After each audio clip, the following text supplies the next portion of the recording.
एक महत्त्वाची बातमी पाहूयात।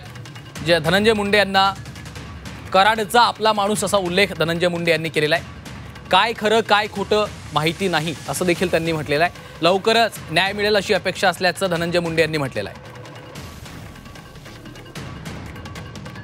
धनंजय मुंडेंना वाल्मिक कराडची आता आठवण आलेली आहे। कराडचा आपला माणूस असा उल्लेख त्यांनी केलाय। काय खरं काय खोटं माहिती नाहीये, लवकरच न्याय मिळेल अशी अपेक्षा असल्याचं देखील धनंजय मुंडे यांनी म्हटलेलं आहे।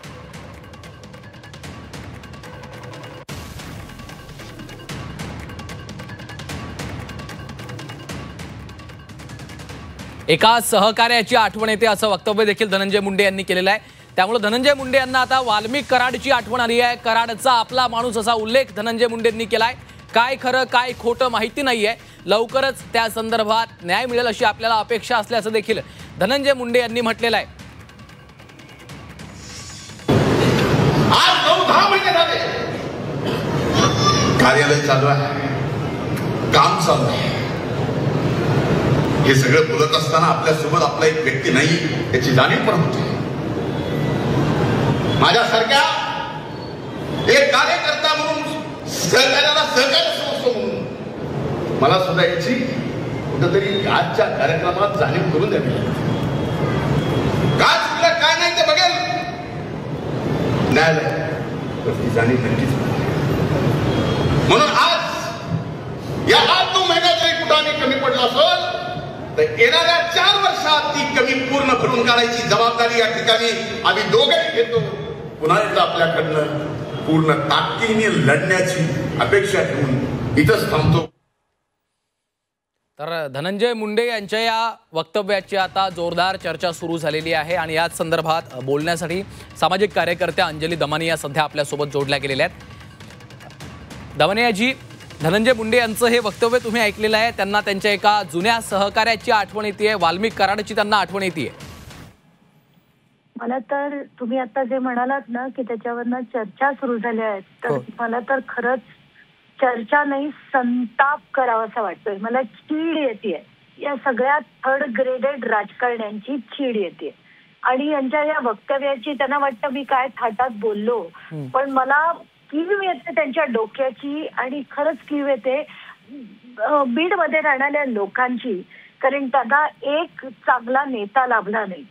आणि आताच्या घटकेला जो माणूस इतक्या खालच्या पातळीवर म्हणजे कराड काय आहे ते तब्बल डिसेंबर महिन्यापासून एप्रिल महिन्यापर्यंत महाराष्ट्राने बघितलं।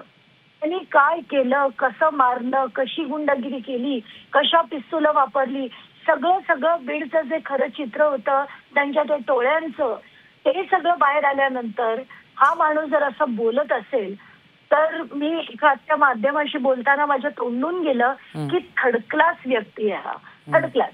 मला त्यांच्याबद्दल काहीच बोलायचं नाही। मात्र मुद्दा असा आहे दमानियाजी की संतोष देशमुख यांची ज्या क्रूरपणे हत्या केली गेली, इतका गंभीर गुन्ह्यातल्या आरोपीचं अशा पद्धतीनं जाहीर सभांमधनं त्या व्यक्तीचं नाव घेणं, त्या व्यक्तीची आपल्याला आठवण येणं, अशा पद्धतीची वक्तव्य करणं हे आपल्या महाराष्ट्रातच होतंय। नाही खरंच म्हणजे इतकं भयानक चित्र करून ठेवलंय ना महाराष्ट्राचं की त्यांना अशा क्रूर माणसाची, अशा निष्ठुर माणसाची इतकं त्यांनी जे क्रौर्य दाखवलं ते पूर्ण आपण 5 महिने बघितलं। त्या माणसाची जर यांना उणीव भासत असेल तर आता लोकांचा राग जो आहे ना तो अनावर होणार आहे आता, आणि त्यांना त्याची कल्पना नसावी। आता बीडच्या जनतेच्या हातात आहे, मी काहीच करू शकत नाही। माझा लढा देण्याचं काम मी पूर्णपणे आणि पूर्ण ताकदीने केलंय, न भीता न घाबरता। आता जर बीडच्या लोकांना असे नेते हवे असतील पुन्हा निवडून देतील, नसेल त्यांना त्यांची जागा दाखवायची असेल तर ते आता बीडच्या जनतेच्या हातात आहे। मात्र धनंजय मुंडे यांना याच मुद्द्यावरून पाय उतार व्हावं लागलं, त्यांना मंत्रिपद गमवावं लागलं, विरोधकांनी प्रचंड आरोप केले आणि या प्रकरणाशी आपला संबंध नसल्याचं ते वारंवार सांगत आलेले आहेत। मात्र वाल्मिक कराड आपला जवळचा माणूस आहे हे जगजाहीर आहे। जगजाहीर आहे। आज त्यांनी बोलण्यात पण दाखवलं ना की आजही त्यांना त्याची उणीव भासते, उणीव त्यांची। आता काय बोलायचं पुढे? ते जगनमित्र कार्यालयाचा देखील त्यांनी उल्लेख केलेला आहे, ज्या ठिकाणी वाल्मिक कराड बसायचा त्या ठिकाणी ते कार्यालय तसंच आहे, कामं सुरू आहेत, मात्र त्या ठिकाणी एक व्यक्ती नाही असं ते म्हणतात। म्हणजे त्यांना सातत्यानं त्या व्यक्तीची, त्या माणसाची आठवण येते। आता नक्कीच येते. म्हणूनच मी म्हणते ना की मला इतक्या त्या क्रूर माणसाची यांना का आठवण येते ते खरंच आता काय बोलू. मला माझ्याकडे रिअली आता बोलायला शब्द उरले नाहीयेत. कारण इतकी ही गॉन केसेस आहेत. ही राजकारण खाली म्हणजे किळसवाणी करून गटार गंगा करून ठेवली राजकारणाची महाराष्ट्राच्या सगळ्याच नेत्यांनी. खरंय. धन्यवाद अंजलीताई आपल्या या प्रतिक्रियेसाठी.